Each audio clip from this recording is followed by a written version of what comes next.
आपण बघतो की हल्ली व्यसनांचं प्रमाण बऱ्यापैकी वाढलेलं आहे. विशेषतः मद्यपानाचं किंवा दारू पिण्याचं प्रमाण अगदी छोट्या मुलांपासून तरुण मुलांपासून आपण घेतात असं आपल्याला बघायला मिळतं. म्हणजे आम्हाला प्रॅक्टिसमध्ये तसा अनेक रुग्णांचा अनुभव येतो. तर हे जे काही मद्यपान किंवा दारू जे आहे हे पिल्यामुळे शरीरामध्ये विशेषतः लिव्हरमध्ये खूप चेंजेस होतात किंवा दुष्परिणाम त्याचे लिव्हरवर होत असतात. त्यात प्रामुख्यानं कावीळ होणं, पोटामध्ये पाणी होणं, लिव्हर सिरोसिस होणं, लिव्हरचा आकार बारीक होणं, फॅटी लिव्हर होणं, लिव्हरमध्ये चरबी जमा होणं, हिपॅटोमेगॅली म्हणजे लिव्हरचा आकार वाढणं, अशी विविध तक्रारी त्यातून निर्माण होऊ शकतात.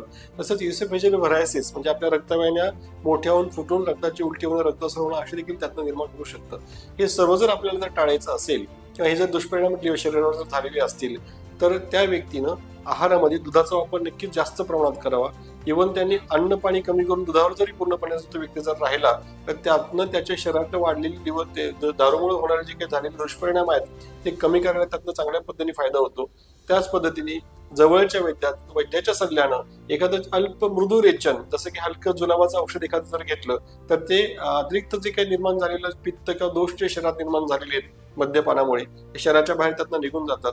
त्याचप्रमाणे उसाचा रस नियमितपणे घ्यावा आणि मनुके जे असतात मनुकांनी सिद्ध केलेलं पाणी किंवा मनुका जर नियमितपणे आहारामध्ये जर ठेवला तर लिव्हरला तो ताकद द्यायचं काम करतो. आणि त्याचप्रमाणे शरीरात जे टॉक्झिन्स त्यातून निर्माण झालेले असतात शरीरामध्ये ते देखील बाहेर काढण्याचं काम कमी निर्विष करण्याचं काम मनुका करत असतो.